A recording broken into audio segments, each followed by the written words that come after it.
Hello, everyone. Welcome.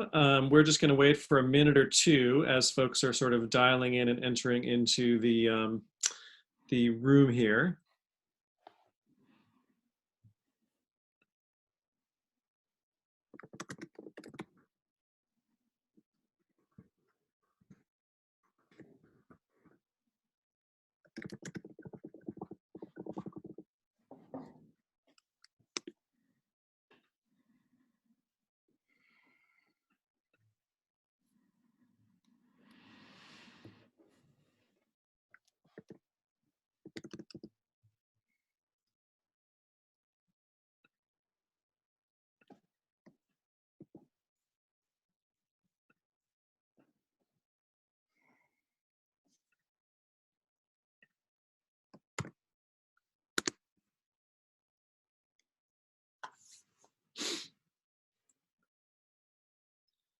Numbers are still going out. This is sort of like microwave popcorn. You got to just pick the right moment to, hit the button and just go for it.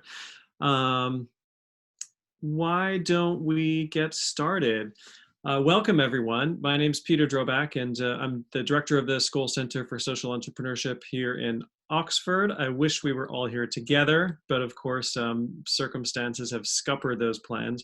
I'm really pleased to be here today with all of you and with our friends at the Institute for Strategic Dialogue for this session on social listening and what that means in the context of the COVID-19 pandemic.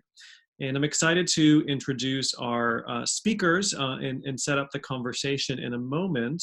But first, I would like to welcome our friend Sandy Hertz from the Skoll Foundation to say a few words. Sandy's the Director of Global Partnerships at the Skoll Foundation. She is our main kind of partner and liaison between the center here in Oxford and the foundation in Palo Alto. And she and the rest of the amazing team at the Skoll Foundation have been working day and night over the last several weeks since making the really difficult but necessary decision to cancel the forum in Oxford to put together this phenomenal program over the course of the week. And I hope you've all been participating in a lot of sessions. It's been really so fun for me to have all these new voices from all over the world being a part of it this year. So Sandy, if you're there, pop in and say hello. I am here. Can you hear me? Yes. Great. So as Peter said, thank you very much. I am Sandy Hertz. I'm on the Skoll Foundation team, and I have the privilege of working closely with the folks at the Skoll Center. I'm excited to join you on the virtual Skoll World Forum Week event, this event hosted by Peter and the Skoll Center team. As you may know, the Skoll World Forum takes place each spring in Oxford. It brings together more than 1,200 leaders from across the social entrepreneurship, philanthropy, and social change landscape for a week of learning and networking. And this year we had to cancel the forum because of the coronavirus. But when life gives you lemons, you make lemonade. And it's been really exciting to see what's possible when we opened up the Skoll World Forum platform in a virtual way. To voices from all over the world, and we couldn't be more excited. Like many of you, our team is now working 100% remotely and finding new ways to balance work with the health of our families and communities and the global community. This year, the forum's theme is collective strength. We thought there was no better way to reflect that theme than to have our global network design and build this new Forum Week experience together. More than 80 organizations have contributed virtual events, and the newly imagined forum taking place this week, including this one.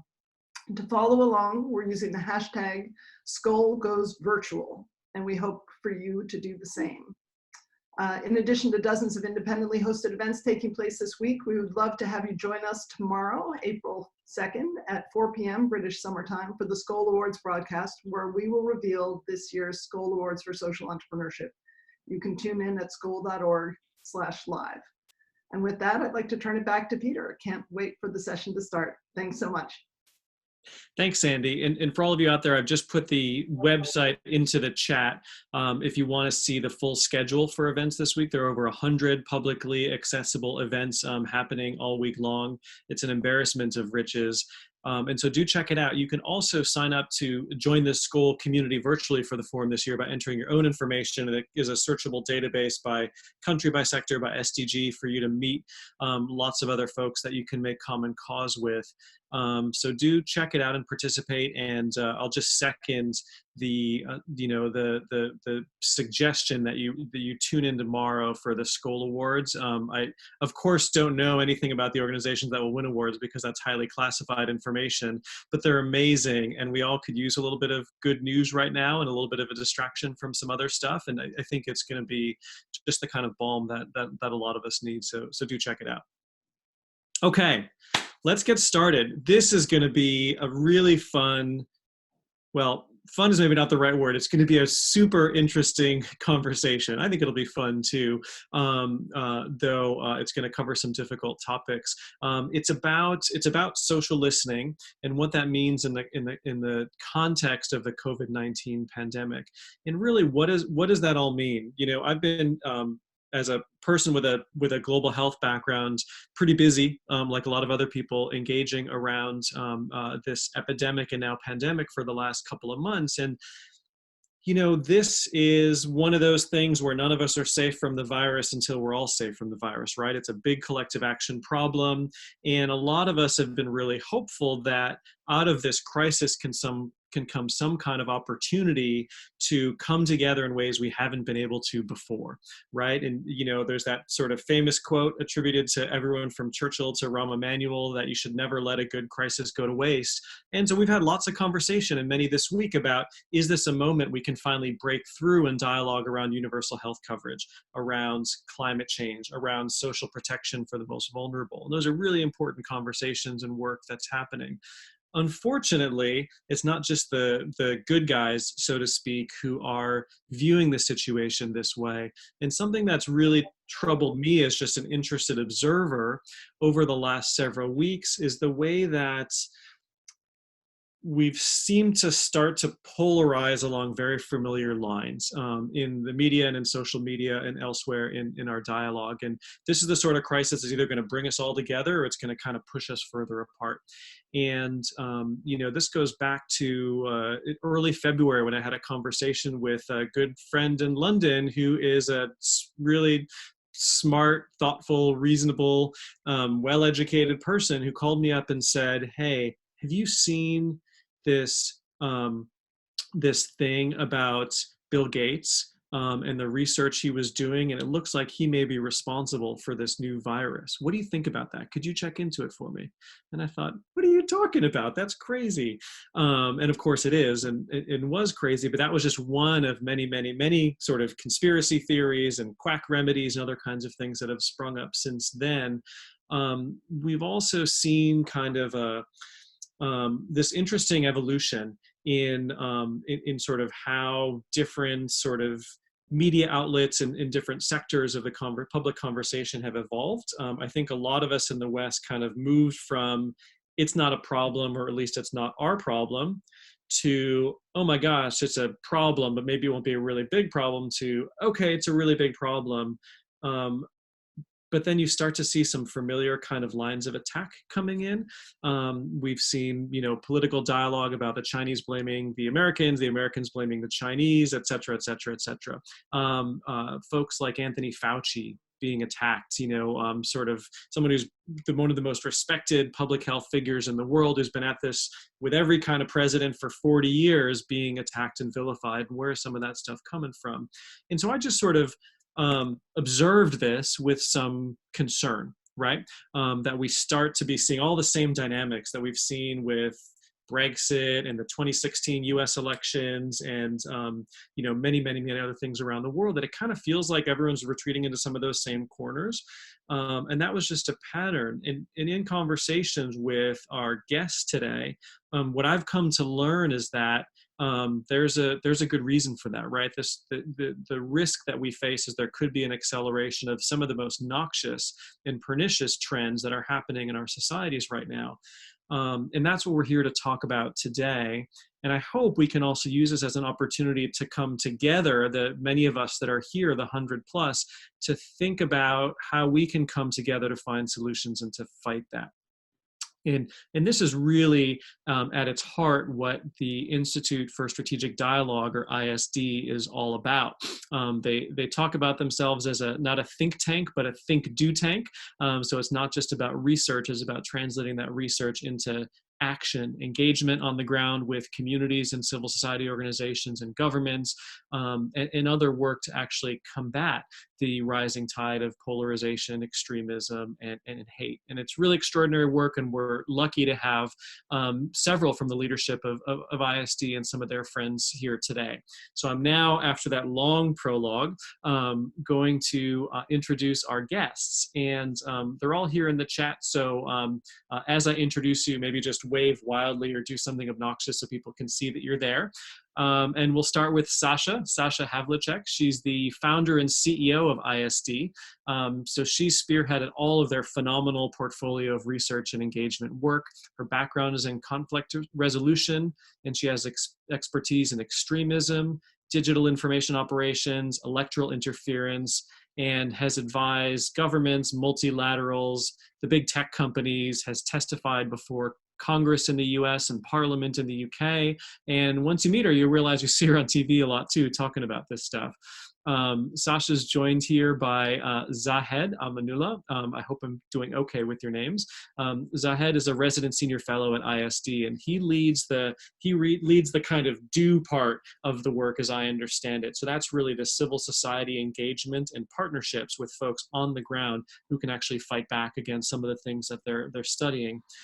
So Zahed coordinates their public and private sector work with activists, with frontline workers, with civil society networks to counter disinformation, hate, and extremist propaganda. His work's taken him all over the world. I think that's probably true for all of them, but has done work in Kenya with the elections there a couple of years ago, here across Europe and the UK, as well as the Middle East. And here in the UK, worked with Google.org to oversee a £1 million innovation fund for UK civil society organizations. So welcome, Zahed. And the third colleague from ISD is Chloe Colliver. Chloe leads the digital research unit. That's a very timid wave. You got to be more expressive if you want people to see you, Chloe. Thank you. So Chloe oversees the digital research unit. What does that mean? That means that this unit analyzes malign influence campaigns online, and really is kind of maybe the social listening piece of this that we'll talk about. So it incorporates all of ISD's work on disinformation and extremist campaigns that are targeting elections. And as a result of this, she also advises both government and a lot of the big tech companies, your Googles and Twitters, et cetera, on how to respond to this kind of, rising tide. And then finally, Carl Miller. Carl is hopefully, he's not on my screen, but hopefully he's gesticulating wildly as well. Carl is not part of ISD, but is a close friend and partner of their work. He is an author, a speaker, and a researcher at Demos, which is a think tank based in London. And there he also co-founded the Center for Analysis of Social Media. In addition, Carl's a visiting scholar and a research fellow at King's College in London. He wrote a terrific book out in 2018 called The Death of Gods, The New Global Power Grab.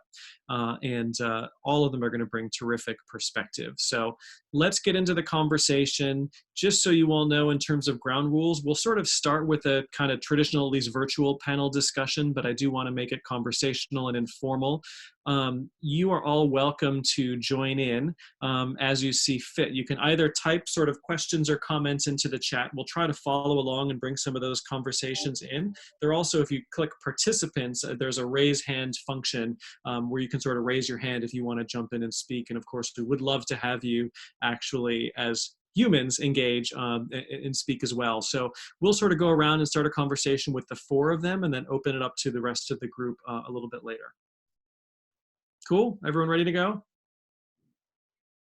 All right, so Sasha, let's start with you. Tell us a bit more about what ISD does and what kinds of trends you're seeing around digital disinformation, and maybe begin to sort of tell us, how does COVID kind of fit into the work that you've actually been doing for years?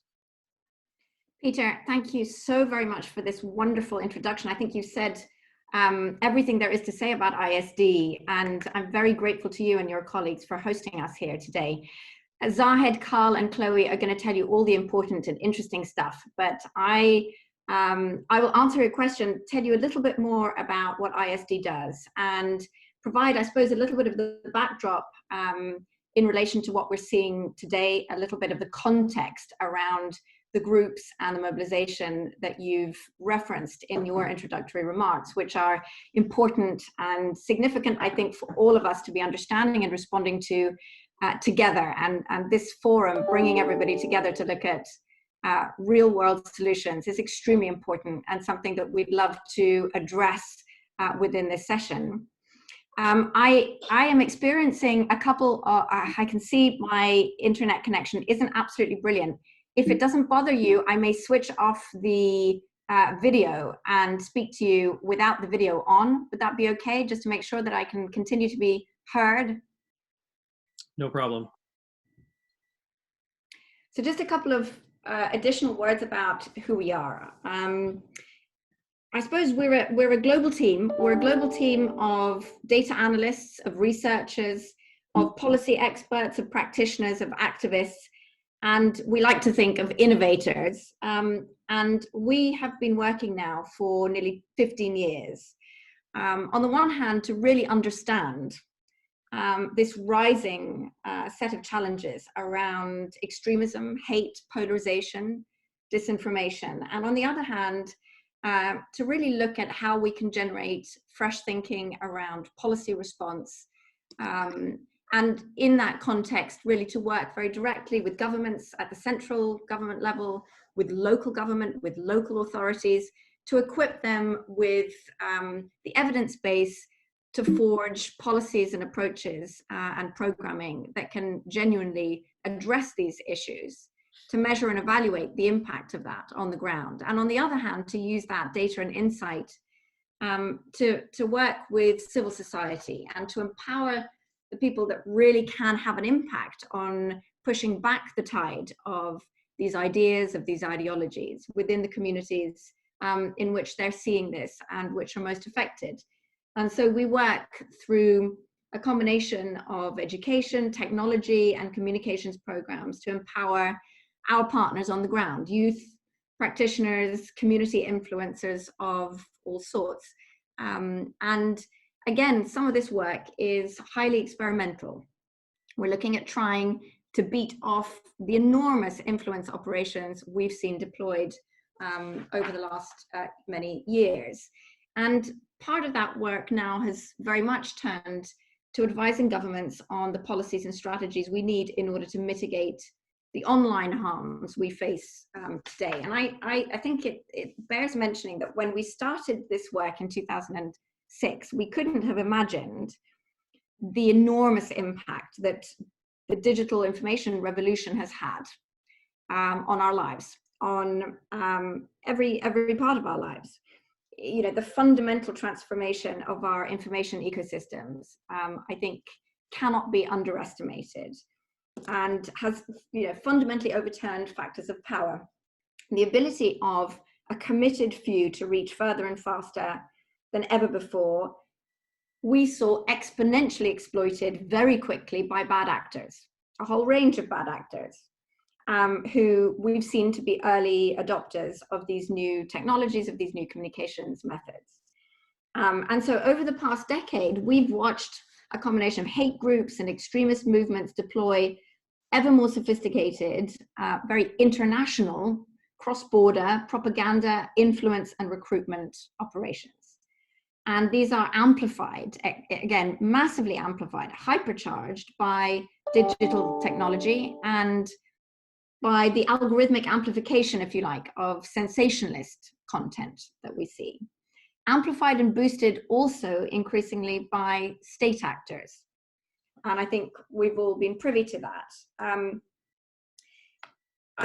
We built these tools and these methods to track extremist movements at the outset. But when I think the penny dropped around 2016, around the extent that dark influence operations were starting to move, if you like, from the fringes, from the problems we'd seen in the domains of ISIS, for instance, and other extremist movements, into the very center of politics, of the mainstream of our societies, indeed to genuinely challenge democracy. And that penny dropping, I think, brought many more actors to the table to start to try to understand these threats, these challenges. And bad actors sitting behind what we were seeing.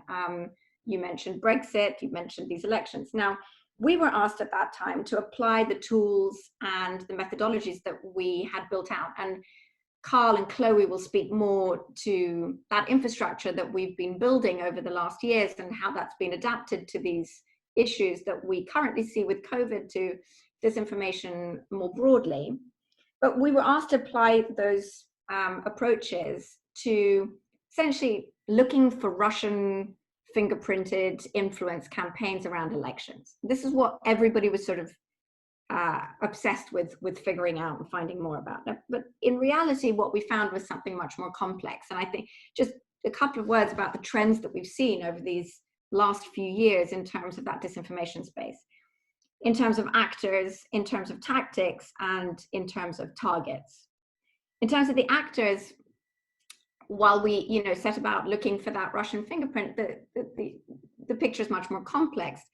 And we find not only a whole array of other state actors in the mix, and not just the obvious ones. We start to see new entrants into state influence operations. We started to see some interesting developments around Hungarian engagements in the lead up to the European parliamentary elections. I'm sure we're going to see more of that kind of thing. There are many, many countries that are now seeing the benefits of this toolkit that was made available. But it was much broader than that. We saw a combination of non-state, transnational non-state actors, a combination of special interests, US special interests in particular, very, very active in the context of many of these information operations that we've looked at, transnational extremist movements and groups, domestic political parties starting to come into this fray. Suddenly this toolkit becoming democratized in all sorts of ways that we might not have imagined in 2016. Everybody in the mix. And in fact, we started to see more and more, I suppose, a more challenging environment in terms of being able to identify and attribute these types of operations. And it was less and less easy actually to find the fingerprints of Russian disinformation in the ways that we might have before, except through the mouthpieces of their state broadcasting and media operations. And tactically then, in the same way, we've seen a big evolution. Now, tactically, we started out with talking about fake news, fakery. Fake news in terms of, obviously false information and content, and fakery of distribution, sort of obvious botnets and the like. In fact, we saw a trend in the direction of less fakery of content, less fakery of distribution, or less obvious fakery of distribution, much more subtle means of distributing, or rather influencing people's thinking around issues. Media and content sourced from credible environments instead of from not credible environments, but used out of context to paint a picture. I talk about this becoming less a matter of information warfare, more a matter of narrative warfare. And so we saw more subtle means by which these types of influence operations were being deployed. But actually, we're sort of coming full circle. We see the full spectrum of fakery and fakery of distribution in play now with COVID. And again, I think we're seeing again the re-entry of quite blatant overt state actor disinformation, something that was a little harder to pinpoint in the recent years around elections, for instance. And then the targets, and I think this is absolutely critical for all of us to understand that while we've been focused, largely the funding cycles have been focused around understanding and responding to electoral disinformation, understandably extremely important.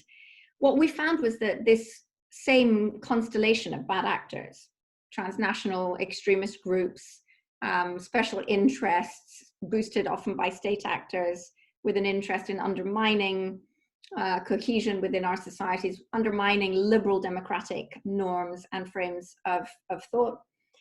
We found that same constellation targeting actually every single major progressive international policy agenda of our time. Wow. Be it climate change and the policy constituency around that issue set, be it the equality and rights space, be it the migration policy sector, and indeed public health. And we saw from place to place, many parts of the world, that same constellation of actors essentially set out to undermine, to attack, direct attacks on constituencies working on these issues, delegitimation campaigns, harassment campaigns, weaponized hate, and investment in narrative shifts, a sort of investment in the long-term cultural changes needed in order for people to start to accept a different sort of political footing, a different kind of political track. And I think this is really important to keep in mind. What we've just now been looking at with this range of tools in relation to COVID is that all of this constituency is very actively involved in exploiting this crisis. It is not new, of course, for bad actors to exploit crises and weakness, but this is in a way the mother of crises. And I think we're going to see this exploited in very, very aggressive ways and in very overt ways by many of these actors. We see a number of critical narratives emerge, and Chloe will speak to some of this more, but you know, anti-migrant and far-right networks are mobilized at scale. White supremacist networks and their calls to violence shouldn't be underestimated. The accelerationist sort of doctrine around the failure of democracy, I think, a really important narrative. We will see long-range challenges to the legitimacy and the efficacy of democracy to deal with these issues. How many people have you heard say the Chinese deal with this better, don't they? And I think that area, that sort of a long-range rehabilitation, bringing in from the cold of authoritarian, of autocratic governance models is perhaps the largest threat we have in terms of lasting implications and impact, and something that I really feel we need to be keeping in mind. And so, you know, with this, what we've seen, you know, the result of all of this is just, you know, very quickly, you know, alongside an exponential spike in violence, and we shouldn't forget that, and that's been, you know, a spike in conflict and hate crime and terrorism around the world. Societies really around the world have been experiencing acute polarization.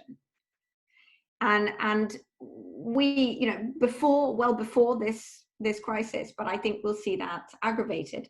Populists have made significant gains at the ballot box everywhere, and authoritarian nationalism is on the rise. This is what we would refer to as mainstreaming extremism. And so I would say, you know, if we fail to respond, if we leave these trends unchecked, we will be witnessing, I think, a sort of existential threat to free and cohesive civic culture, to open and democratic civic culture.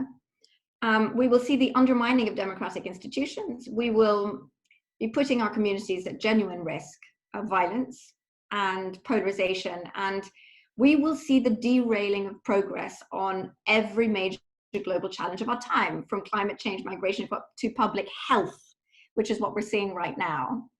And so we must respond. And I hope we can discuss this later, but our vision at ISD really has been about building a sort of civic technology infrastructure for a scaled response, for the safeguarding of democracy and human rights in our digital age. And that infrastructure needs to be able to provide a real-time insight, which these tools, by the way, do afford us, into these malign information operations. But we need to build the strategic partnerships needed to be able then to equip those at the front line with those insights, and then to drive strategic response jointly, collectively. So I very much take up the call to arms of the Skoll Foundation's summit this year and say, yes, this is the issue around which we must mobilize.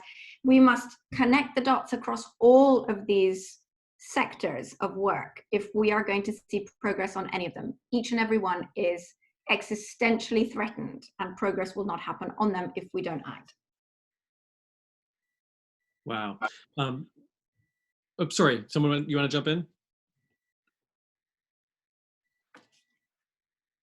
Thank you, Sasha. You know, I I've been late for the last year or so having nightmares about climate change, and you've just given me a whole new set of nightmares. Really, what a masterful overview, and thank you. I think there's so much that I want us to dig into with the rest of the group, but one of the things that I think is a really important takeaway that for a lot of us kind of more casual observers of this stuff is that you can see sort of the misinformation campaign in Brexit or in the US election in 2016 or in some other places as kind of isolated things, and maybe they seem a little bit similar. But what you're painting is a picture of a long-term sort of war, asymmetric warfare that's happening with this kind of loose collective of state and non-state actors that are kind of fighting a long game, and we're maybe reacting to this in a given situation here or there, but that we need to start paying more attention and thinking about this over the long term. Fascinating. I want to turn to Carl next. So Carl, you've done a lot of work on the rise of dark influence. Start off by telling us, the title of this session is on social listening. So what is social listening, and talk a little bit about the both what you're seeing and what kinds of systems you've needed to put in place to be able to do the kind of social listening that you think is important. All right, well, thanks very much, Peter, and hello there, everyone. Thanks so much for having me as part of this panel as well. I'm not a massive fan of the phrase social listening, and that might be a good place to begin, is to explain exactly why. I thought it was the opposite of social distancing, but you can correct it. So social listening as a I suppose an industry, a toolkit, a body of tools and an approach kind of owes its roots to the first kind of sector of commercial life, which realized that social media was going to be not only an agent of social change, but an amazing way of actually studying society. And that was marketing and advertising. So as kind of Twitter and other kind of open kind of social media platforms began to grow and began to offer data, this kind of new niche emerged of marketing and advertising platforms which kind of consumed the data which these social media platforms were providing and making available, and then trying to listen to it all, of course, and turn it into some kind of cognizable series of insights. Initially, of course, this was largely being produced to brands to understand share of voice, to understand sentiment analysis, to understand how campaigns were going down, and largely lots of the platforms which are social listening platforms which are still being used today kind of owe in one way or another some kind of legacy to that origin, both in the way in which they approach the study of social media and the kinds of things that they actually produce, which I don't think is actually particularly useful. I don't think it's particularly useful to, and I think for a long time, kind of civic society especially has been kind of trapped by the kind of tools that we've had available to us to actually go out and study social media. Of course, we, like lots of other parts of society, were reasonably late to the big data party. We didn't have as much money as the tech giants. We didn't have all the skills and developers that lots of other parts of the economy did. Many of us were from the humanities disciplines. We desperately tried to pivot as the digital world became more important, but we were large steamships that took a long time to change course, if in fact we have actually ever really changed course.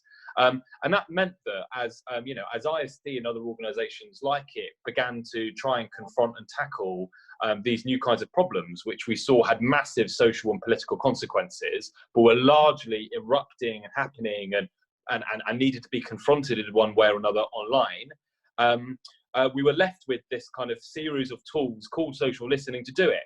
And that was a massive problem, because suddenly researchers had to deal with social and political phenomena, the study of them, using tools which were made for marketers and advertisers. And we began to learn that sentiment analysis was quite good if you were trying to learn about how people were talking about trainers, and it was absolutely awful if you were trying to learn about how extremists were trying to subvert a political process. And I think that's the kind of situation which, ISD and others, we've began to try and change. I think the kind of like the vision now is that we have to create a new thing. a new thing which isn't actually necessarily just social listening.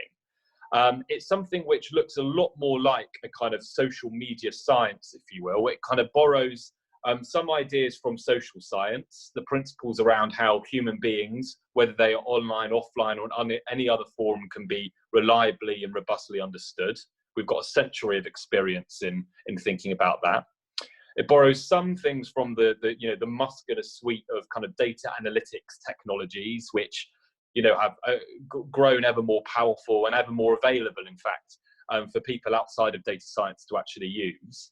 And it kind of, I think, like the enormous kind of potential which civic society now has is we can borrow from both those two disciplines to create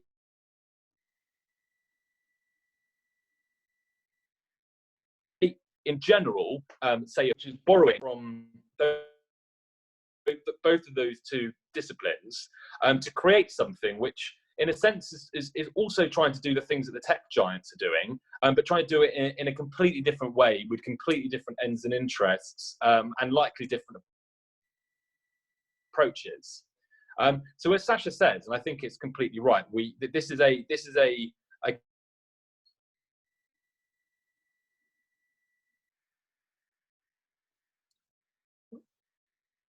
Carl, not sure if you can hear me. You're just freezing up on us. Sorry, you just froze up on us. Maybe switch off your video and then just repeat that last point. All right, here's just my voice.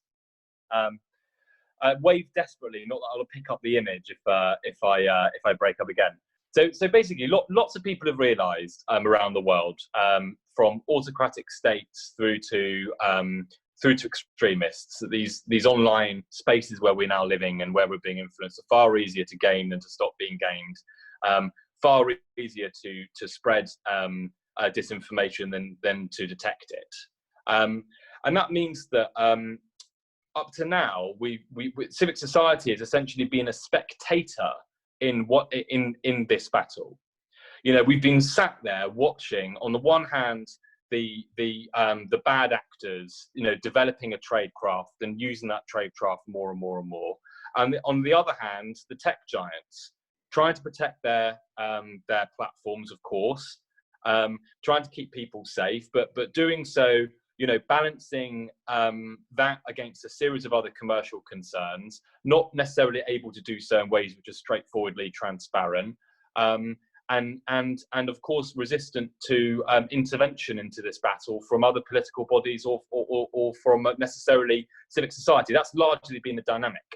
So there's obviously a desperate need for civic society to transform itself from being a spectator into something else. And I think that, like so many other things, coronavirus has simply accelerated and made obvious something which was already true and already kind of happening. So go ahead. So just to finish off, like, rather than social listening, we need, I think, some kind of civic societal kind of digital defense kind of capability or platform or discipline. It can approach the same kind of problem of defending platforms in all the ways in which civic society has strengths and the tech giants do not. We can find ways of radically open sourcing the models that we build. We can find ways of using not tens or hundreds, but thousands and tens of thousands of volunteers and activists to source the information.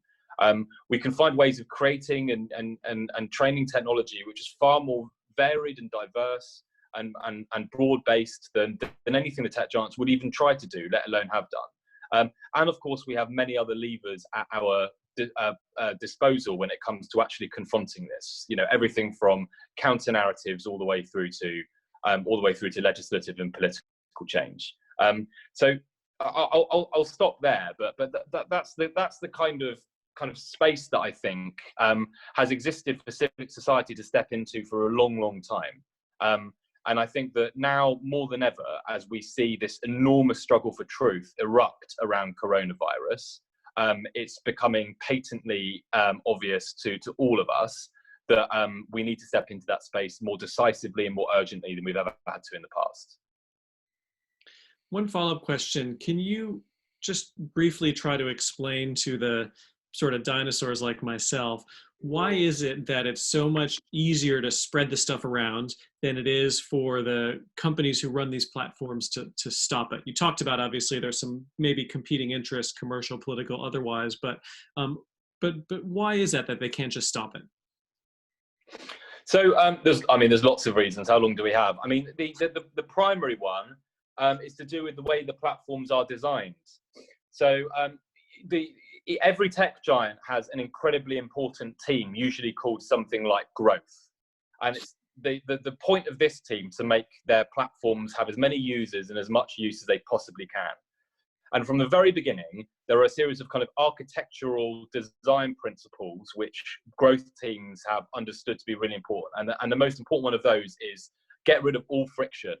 Make everything really easy to do. Make these platforms really easy to join, really easy to do stuff in, really easy to interact with everyone else.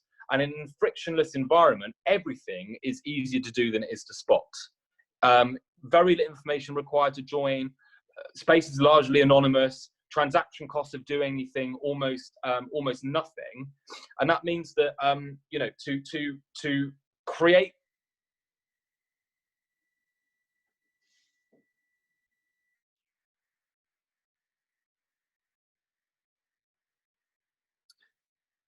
Carl, I'm sorry. I think we've lost you.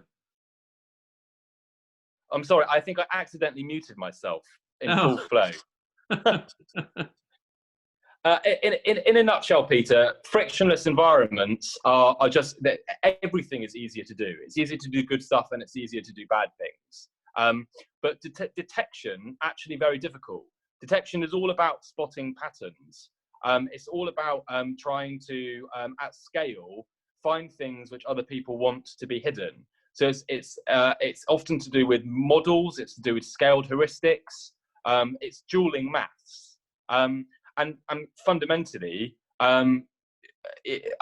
mathematically speaking and at scale, it's just easier to hide patterns than it is to find them. It's easier to add noise than it is to find signal. Fascinating. I want to just stay on that thread for a minute and move to Chloe, because you're obviously very much working in this space as well. Maybe first question is, this is just an observation. It feels to me like the big sort of tech companies, at least with regards to social media, have been a little bit more visibly aggressive in trying to mediate and moderate and stop some of the disinformation around COVID-19 than I've seen in the past. And I wonder whether, because at least up until now, COVID-19 as a sort of insidious virus has been relatively apolitical, whether it's safer for them to sort of go after that than it is to, say, go after right-wing extremist propaganda, where you're sort of seen as taking sides in a political debate. You think there's any merit to that observation? I think there's certainly merit to it, and the policies that have changed just in the past month from a number of these major tech companies show that this it has the potential to be a game-changing moment for how seriously companies are taking mis and disinformation on their platforms. However, the pessimist in me doesn't want to jump to too many conclusions about that, and some of the data that we've seen already coming out of our research around coronavirus shows that while on the more public spaces on a lot of these platforms, there seems to be quite a successful effort in many ways to deal with some of the most obvious kinds of egregious disinformation and conspiracy theories, that actually in a lot of the spaces where people are spending the most time, in closed Facebook groups and WhatsApp chats, the problem is seismic still, and there remains an enormous amount to be done. And I think that we're only going to get into a more difficult position with this crisis around disinformation and coronavirus as it becomes more and more political. I think you're entirely right on that front. But what was interesting to me this week was the decision of Twitter and Facebook to prevent tweets and live streaming from Bolsonaro in Brazil when it was identified that he included misinformation and disinformation about cures around coronavirus in his content. That is a line that we've very rarely seen the platforms step up to in the consistency of their enforcement around disinformation. That level of enforcement where influencers, public figures, officials have fallen prey to the same rules of the game as other users has previously not really been one that we've seen happen. But in this scenario, they are taking it seriously enough that that kind of action has been taken. So that's kind of a two-sided answer to your question, I realize. I think the optimist in me says this is proof to both to governments and the public and the media that these companies can, when they put their heads to it, do an awful lot more to deal with these problems than they have been to date. And that the admission that they're making now is we do have some of the resources and power at our disposal to deal with some of these issues more seriously. And that they will therefore continue to do so or be pressured to do so by governments. The pessimist in me says that we may also be moving into a context in which we become so reliant once again on the services of a few major technology platforms to work from home, to communicate, to speak to family, friends, to use services, that we forget to enforce oversight and transparency on these massive corporate behemoths that will then have even more control over our lives and the information that we use within them than they did before.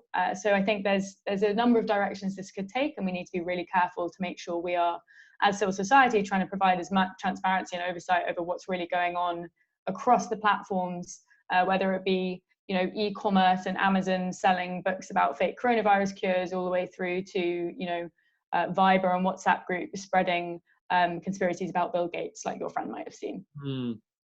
Wow. And we're going to keep on that thread, because I think that, one of the things we're seeing in the response to the pandemic is obviously putting a lot of almost unprecedented power and authority in the hands of government leaders, some who have some autocratic tendencies. And I thought that when, sort of Trump declared a national emergency, that what wasn't talked about a lot was that he could do almost anything. He could nationalize the media. He could do a lot of other things that he might like to do, and no one could stop him.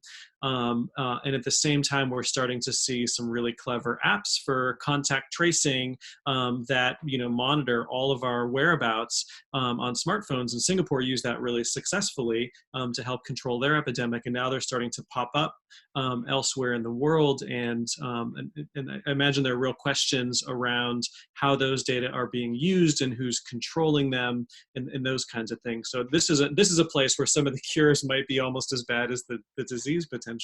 Well, exactly. And I think the lack of transparency across various governments in how they're now working with various mobile phone providers, data services, different technology companies, whether it be Palantir, O2, AT&T, whoever it is, the fact that we have no oversight over whether those relationships will continue once this crisis is over is the thing that's really concerning for both privacy advocates, but also just for users themselves.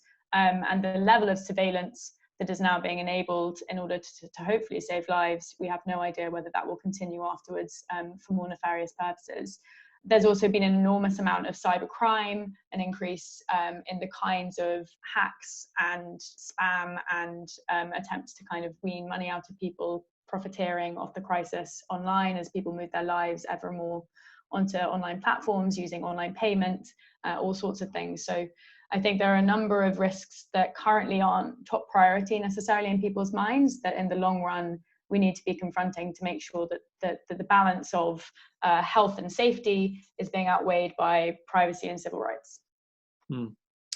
Thank you. Zahed, I want to turn to you and talk about what we can do about all of this. And so you've been on the forefront of working with folks on the front lines, with communities and civil society organizations to combat this. So talk about how at ISD you're translating some of your research into toolkits for action. Maybe give an example of how that's worked successfully, and talk about how you can take some of the things that you're learning there and apply it to our current moment.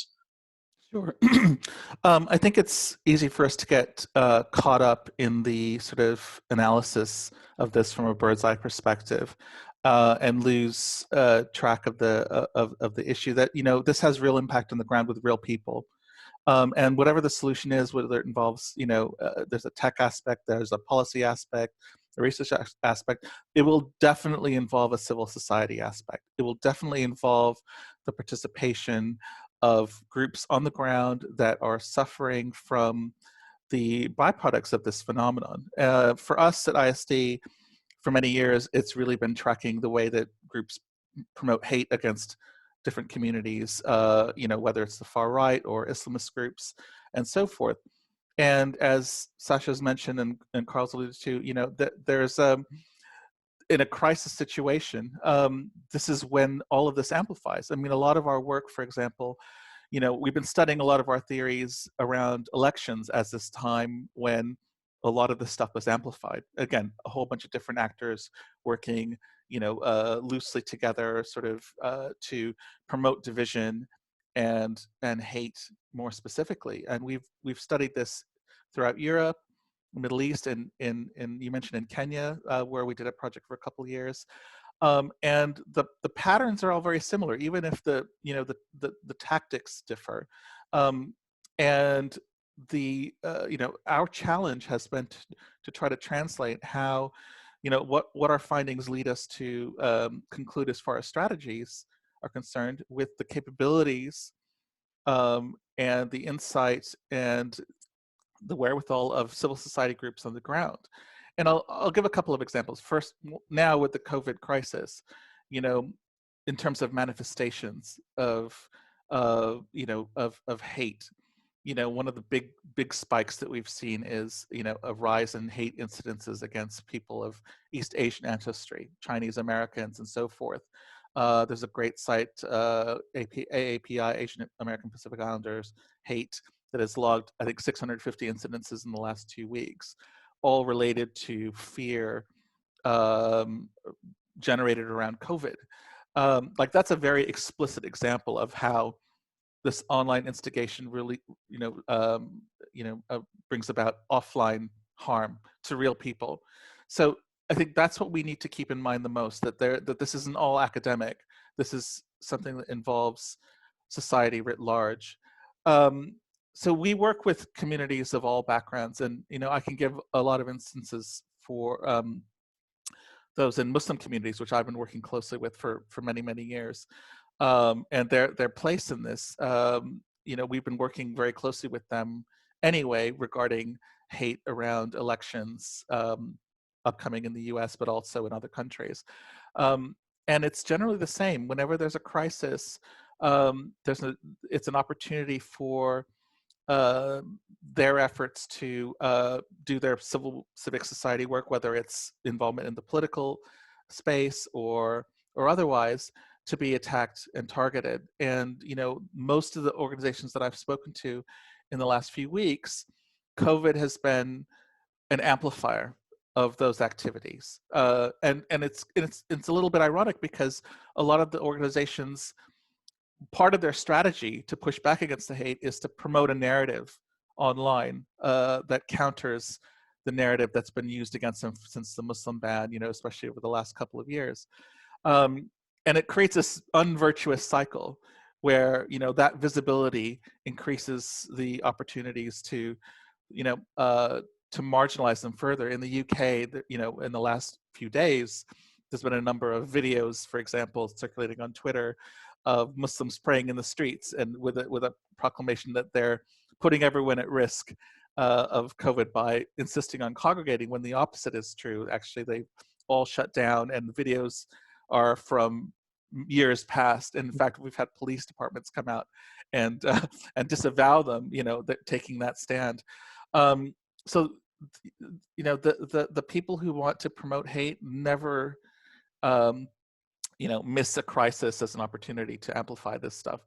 Some of the responses, that I've seen from civil society organizations that are specifically COVID related are basically along the lines of demonstrating that they are part of the community and trying to promote solutions in alignment with other communities. And, so for example, Muslims, the first 3 doctors to die in the UK were Muslim immigrant backgrounds. So that alone counters that narrative.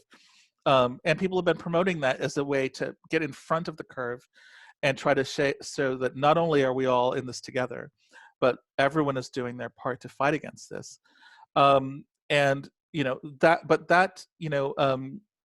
proactive effort is not come easily. We've produced toolkits, for example, so that organizations on the ground can very effectively understand how to craft these narratives, how to put them out there, on social media platforms. We worked in partnership with the social media platforms to do this effectively. And we've been able to measure impact from that. We've been able to measure that, getting civil society organizations working with their existing capabilities and supplementing their capabilities with other resources can move the needle when it comes to changing public opinions about these minority groups. So, and these strategies, we've tested them all over with a youth network that we run called Youth Can all over the world, and so forth. So, the more that we improve these systems, really the only question then is how many civil society organizations can we reach out to and get them on board so that everyone is participating together? Because this is a cultural shift that we're having. This is really a battle for the culture of, working together, of global citizenship versus the culture of tribalism and division that really is threatening us all. So that really is the strategy that we're taking. There's a lot to do yet. We're just learning from our, the experiments that we've done, but all of them have been very promising. And so we need partners to, and nothing can be done without, partnerships across tech and across civil society and the private sector and foundations as well. We need everyone to work together to sort of help, make these tools available to everyone. Thank you. Just a couple of questions for all of you or any of you as we open it up, and for all of you then out there, please feel free to enter questions or comments right into the chat, or there'll be an opportunity if you want to try to raise your hand, and if I'm able to see you and give you a chance to speak, that would be terrific as well. We've already got some great questions. I know there's a lot of collective experience and wisdom in the room as well, and we want to make sure that we can hear from you if you've got something to say. So first off, for any of you, but to pick up on what you just said, Zahed, one of my big takeaways is we need to get on a long-range footing here because we're countering sort of an enemy that may be loosely organized, but they've got a long-range kind of horizon with their efforts. And clearly that's animating your work. Who else out there is demonstrating that kind of dogged long-term perspective and maybe is a green shoot or a bright spot of hope? Is there a particular government, foundation, other organizations? Who can you sort of point to who gets this and is doing something about it? I just, maybe to come in on this, Peter, if I may, I think you're absolutely right. The problem is that we're seeing a lot of reactive and siloed work being done, siloed across different sectors and so on. And we desperately need proactive and networked solutions. I mean, that is essentially why these bad actors have succeeded in being so influential. And what we desperately need is an integrated system so that we are, on the one hand, all seeing the problem in a way, in the same way, which is to say, we need the data system, which is opened up to all the partners working across these issue sets that are under attack today. That is the one side of, I think, the challenge. And I just want to mention that as we have sought to build out our data systems in terms of looking across many different platforms, integrating analysis across the digital space, we are now integrating a crowdsourced element of that data system. This is really important because it gives us an opportunity to work with those at the front line of an issue set with the real experience and expertise around that issue set. So say, people working in the migration sector are most likely to be privy to, or indeed experience, disinformation and attack. If we can work with them to provide those insights, which is something that we're doing right now in the context just of disinformation in the lead up to the US election, we're trialing a major piece of crowdsourced data from frontline organizations across the US that will give us a sense of how effective that can be. But imagine being able to get those partnerships in place to be able to provide that crowdsourced data system in addition to the digital analysis that we're doing, both across mainstream, but also in the darker web, across these closed fora platforms where we need to be listening in to the plotting and scheming that happens often by bad actors in those spaces. So integrating all of that, somebody's asked, but how do we trust that data? That's the whole point of building open source tools and not just going with commercial off-the-shelf stuff, is really to be able to say, we want this to be open to interrogation by peers, by academics, by partners, so that we can get behind the data. And so we must build this system in a way that enables proper interrogation of the data. But we must build it in partnership. And then there is the question of what you do with it. On the proactive side of this, I think there's two things here. There is a policy agenda that we need to come around, which is really around how we regulate our new information ecosystem, how we regulate the tech platforms, and really create an information ecosystem that supports our liberal democratic values and doesn't undermine them. And I'd love Chloe to talk a little bit about what that means, but it's really about shining the spotlight of transparency around the way in which the infrastructure of the platforms works. That algorithmic sort of bias to extreme messaging, to sensationalist messaging, is distorting the level playing field, if you like, of speech today. We need to get to the bottom of that. That's the one side. And on the other hand, we need to use this data platform and onboard partners across these different sectors, migration, climate, rights, health, so that we're starting to enable strategic responsiveness, both through communications, but also just from a defensive perspective. If we can get the information in real time to an organization that is about to be targeted by an information operation, we can get them resilient to that attack. There's early warning systems that can be put in place. They can start to work to preempt some of that, both from an information operations perspective, but also sometimes in relation to actual targeted attack, intimidation.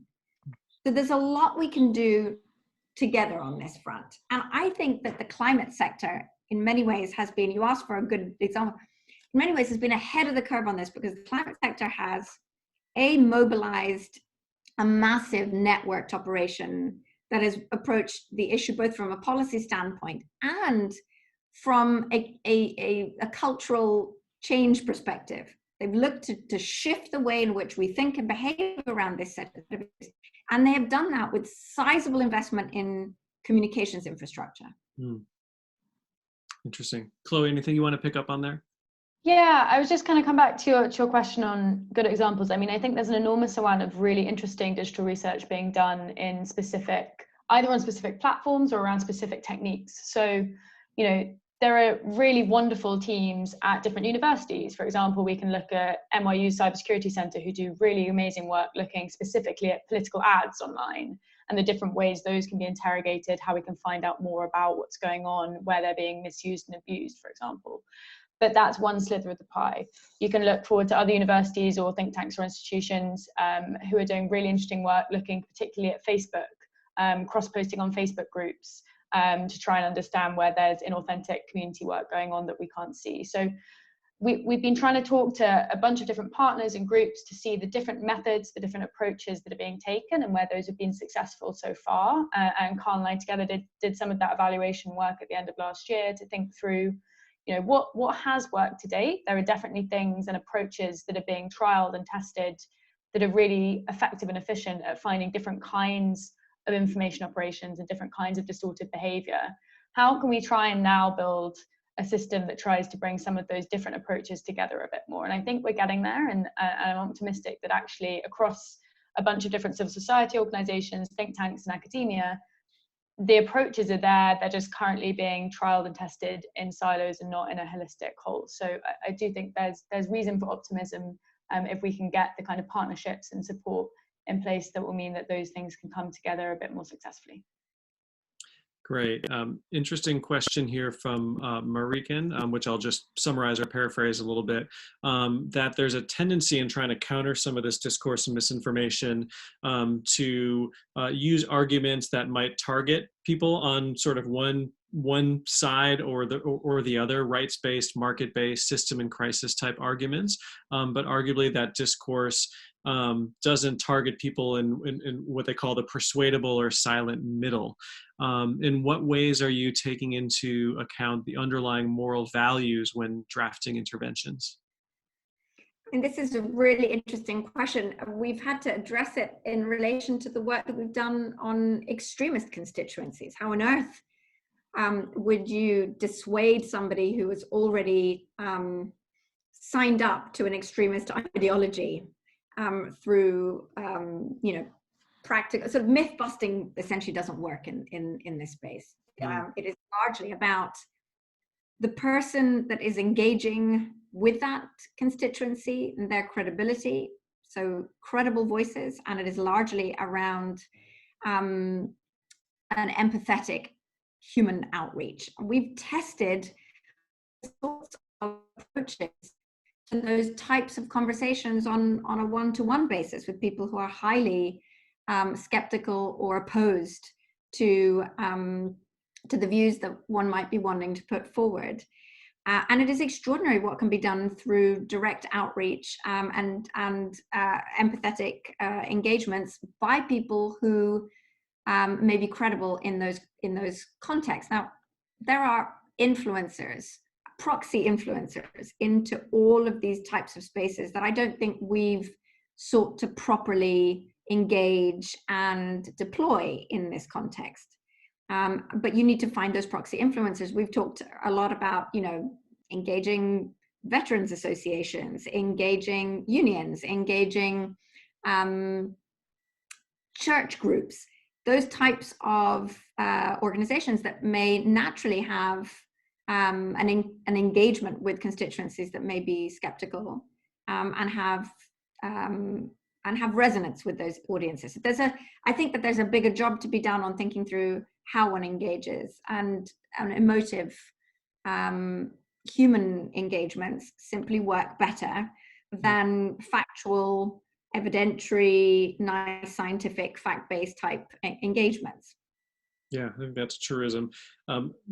Mariken, I see that you've popped up on the screen. Do you want to unmute and jump in? Anything you'd like to add? No, I'm truly happy with this response, actually, because we work for On Purpose, and we are also diving into this specifically more on migration, but also on climate and all these topics. And what we see indeed is that it's also about this underlying moral values and what are questions that are bonding instead of opinions that are opposing.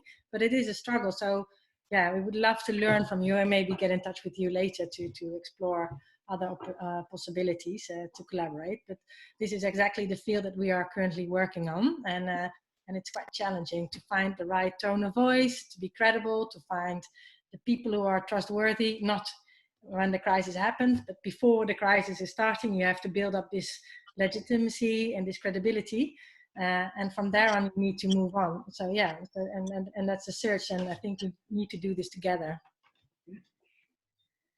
Thank you. Keep the questions coming in. There's some great ones here that we'll try to get to, and feel free to counter extremism by tweeting really positive things about this session using the hashtag #SkollGoesVirtual. Question here from Joe Weston. Former far-right members have told our organization, maybe she or he can tell us who, that the main problem is that members of these groups, presumably extremist groups, feel they're not being listened to. And so we need to start by listening to what they have to say.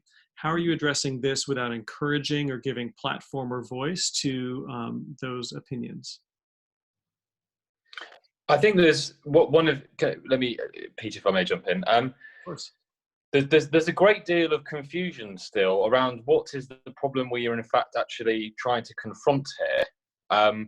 There's one kind of problem set, which is the fact that extremists have suddenly gained the tools which previously were only held by mainstream political parties and actors, which is the tools of mass mobilization and messaging. Suddenly they can reach everyone, be part of the conversation, and organize in ways which were impossible before the age of digital technology. Then there is another, which is this kind of idea of dark influence.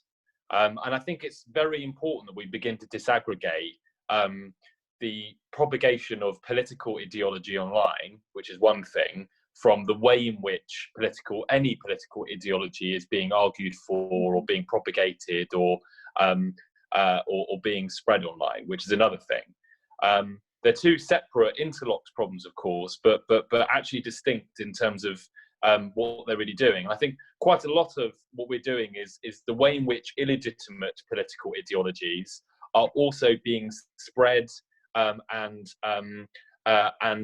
propagated and defended and kind of vouchsafed in ways which are themselves illegitimate.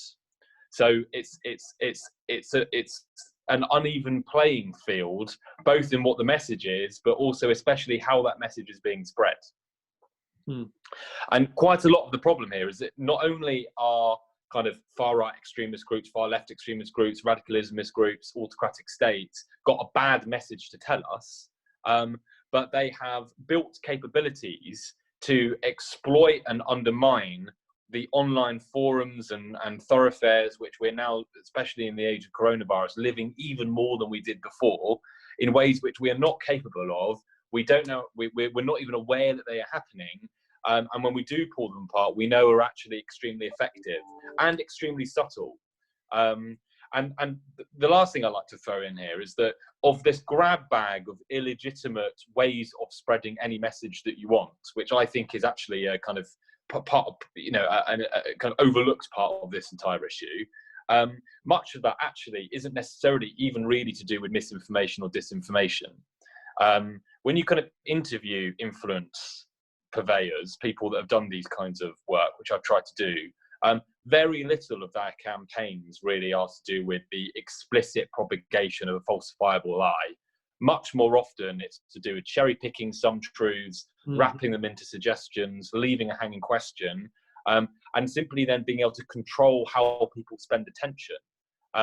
You can build an extremely distorted picture of the world simply through selecting some facts over other facts and allowing some facts to kind of bounce off and other facts to enter an information ecosystem. We don't have the vocabulary, all the definitions, all the concepts, all the categories to even really fully describe this world yet, let alone confront it. So far-right extremism online is one thing, and that's an older problem. The ways in which far-right extremists and lots of other bad actors have found ways of exploiting online spaces to become more influential than they should be is a second problem, and that's a newer one. I think that degree of sophistication must make it so much more difficult to counteract. For those of you who spend a lot of time in some of these darker corners of cyberspace, it must get difficult, sometimes. It must also get kind of quirky and outrageous sometimes. And I'm just curious whether you might share any of the more kind of out there, just plain weird or amusing stories or threads around COVID-19 that you've encountered. I mean, I've got one from just yesterday that I can kick off with. We were digging into Facebook pages that were simultaneously sharing content about migrants and COVID-19 at the same time to attack migration and migrants themselves. And we were looking through the various sources where that information was taken from. And one of the websites that we came across was called blazingcatfur.com, which posted an enormous amount of anti-migrant content, and in the right-hand side had Donald Trump's Twitter feed on an RSS feed, but the whole thing was covered with pictures of cats. So that made it slightly more enjoyable to read, if not very. So that's my one of the day. The anti-5G movement is another curiosity, which I never really expected to become central to geopolitics. Kind of another bizarre one. Previously a kind of reasonably niche part of the internet, which was skeptical about the safety of 5G, probably was the first community to become utterly convinced that the story of the origins of coronavirus was in fact completely false. Somehow I think the story was that because of the cruise ship used 5G or early 5G technology, that was really where the coronavirus originated. And anyway, they kind of seemed to attract a large kind of coterie of other people that also thought coronavirus origin, the official coronavirus origin story was bunkum. So we now have a kind of weird, like kind of menagerie of some people that began life hating 5G and now hate the coronavirus narrative, and others that hate the coronavirus narrative and now hate 5G. And we'll throw Bill Gates and the cruise ship in there for good measure. No, he is quite literally involved in the 5G conspiracy. Yeah. If I could add one, it's really been just the proliferation of disinformation around COVID-19 on WhatsApp and similar groups, on cures and so forth. I've just noticed this on a number of different perspectives, but from my family, which goes which is in India and Pakistan and otherwise, the amount of disinformation, misinformation, a lot of it innocently forwarded, but some of it disregarding the very real steps that we all know that we have to take to prevent COVID-19 transmission being spread about. Some of it obviously false, others harmless but misleading. It's enormous, and because when we haven't talked about WhatsApp in particular as an encrypted platform where a lot of this disinformation can take place unhindered because of the nature of the platform itself. It's one of those challenges that we have to, I myself, I'm the sort of the fact checker in chief when it comes to all the groups that I'm in. But people, you see that a lot of people, it's a coping mechanism for a lot of people, and you have to realize that there is that human aspect of trying to tread carefully on how to guide people through this maze of disinformation. It can be a tricky one.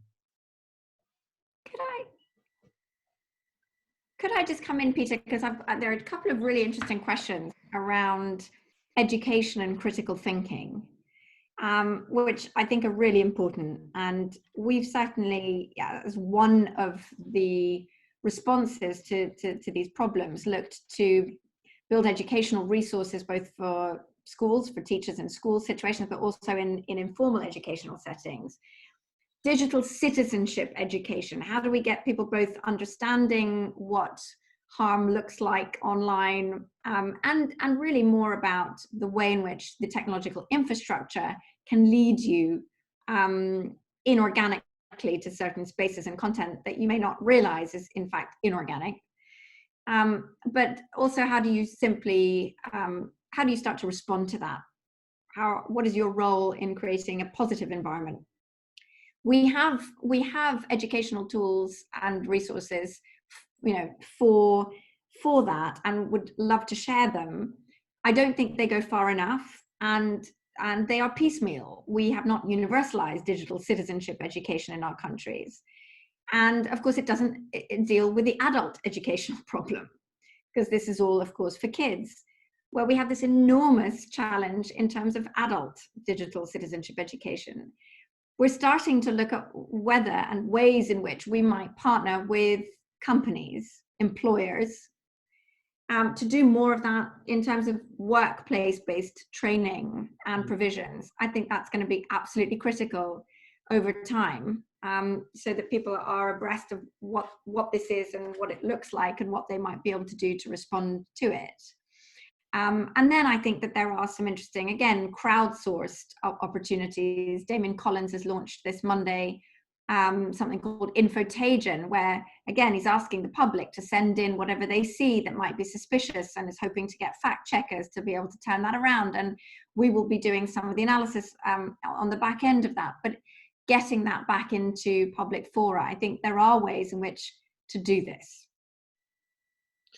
Thank you. So many great questions here that we're unfortunately not going to be able to get to. I want to make sure we finish a few minutes before the half hour so folks can get to other sessions. As a sort of final word for each of you, could you share one takeaway, one opportunity, one thing we need to do to start to get ahead of the curve here? That could be strategy, that could be something technological, it could be something social, whatever. And or one thing that gives you hope, so we can hopefully finish on a slightly optimistic note here. Anyone can start. I am entirely hopeful about all of this. I mean, I think that human beings in general and civic society specifically are amazingly inventive and ingenious beings. Like, very obviously, we need to create a capability which we do not have. In part, it's a societal and organizational one. In part, it's a technological and analytical one. But we cannot sit on the sidelines and continue to watch very large commercial companies struggle with autocracies and far political extremists, with us having nothing to say about it, not being able to hold everyone up to account, not being able to form our own views, not being able to feed empirical, robust results into policymakers and guide the formation of new laws and policies for governments across the world. We need to step in that space, and I think we will. But as usual, like, if a crisis isn't necessarily always something which changes the world, it certainly is something, I think, which clears away a lot of fog of uncertainty and clarifies what really needs to be done. And I think the coronavirus kind of immediate reaction on the internet has definitely clarified, I think, beyond now all question, the need of civic society to begin to look very carefully about how it can create this capacity and capability in a way which is genuinely transparent, networked, global. If I could share a note of optimism from some research I was doing yesterday with our team in France, who were looking at the sad slew of anti-Asian racism that they're seeing in French online at the moment. But one of the findings that they initially started to see, actually, from looking into the kind of volumes of content that were targeting mostly the Chinese French community, was actually an enormous amount of organic and quite highly engaged with kind of pushback on that racism online, and that huge parts of the peaks of the volume of this conversation were, in fact, civil society groups, media, influencers calling out that activity and behavior and getting traction with the calling out of that behavior. So even just in these kind of nastier and smaller corners of the internet, seeing the light that is coming through and that people are coming together in these times to make sure that this kind of narrative isn't the one that wins out, I think is something we all need to cling on to. Yeah, just on that point, I want to reinforce that point somewhat. I've spoken to so many civil society organizations over the last few weeks, and it's easy for us to think of civil society as a homogenous entity. You know, you often have some civil society organizations at odds with each other on strategies and what have you. But on this issue, they're very aligned. And there was a question about the capacity of civil society organizations. They are extremely distressed in terms of their ability to function. But what is not lacking is their enthusiasm and their eagerness to get in front of the problem, and their openness to working with more people themselves than they had in the past. And then we've seen this manifest itself just on a neighborhood level around the world, how neighborhoods are getting together to support each other. So that human instinct is coming out, whether it's a survival instinct or otherwise, but it's also an empathetic instinct that we haven't seen lately in the age of polarization. So I'm very optimistic on that front, that we will find that empathy that's within all of us and hold on to that moving forward. And lastly, just to say, I'm hugely optimistic. I'm structurally optimistic. I have to be, having done this work for far too long now. But this is why, crises are transformative times, but this is unique, really, in our generation. We are experiencing collectively, globally, this crisis. And that experiential global phenomenon is giving us the opportunity to focus and concentrate our minds around the transformation we wish to see happen. And it is simply a question of focusing and organizing ourselves. And I believe that actually now, with the sort of pause on life that this is necessitating, there is no excuse for us not to do that. But we are in a position, because we have the technological wherewithal, we have the tools, we are now in a position to understand collectively, globally, the need for a response that's proactive rather than just reactive, or we will see these bad actors win out. I believe that you only need to really fire up a small minority of the majority to tip us in the direction of a genuine solution. And so I would just end by saying, I would be really, we are really, we need help. We all need to be connecting the dots to do this. And we are really, really keen on and eager for a conversation with anybody that is interested to work together in this direction. We know that everybody's stretched, and we know that everybody has their own issue sets to address. But I think that this is a systemic problem, and it will affect all of us and all of our different issue sets and all of our work. And so there is, I think, a real need for and an opportunity for us now to work together in that capacity. We are very much open door and look forward to further conversations to see if we can make that happen. Fantastic. That's a great note to end on. So thank you to all of you for being a part of this conversation and for sticking around through it all. In particular, thanks to Sasha, Chloe, Carl, and Zahed for your terrific insights. It was a real wake-up call for me and a fascinating conversation. We will be sharing this recording and some notes from it as well. And in fact, the Skoll Foundation are trying to compile some notes with kind of rapid insights from every session this week and post it in a common Google Doc.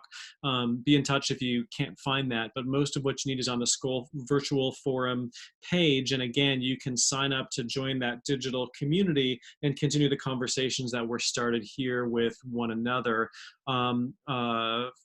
Finally, if you do want to get in touch with ISD Global, Uberta has helpfully added into a chat an email address that you can reach out to if you want to further the conversation and potentially join in their work. So thank you all again. Thank you to the Skoll Center team, to Lydia and Zainab in particular for helping to organize all of this. And please do come back again soon, and we appreciate your time. Thanks. Thank you.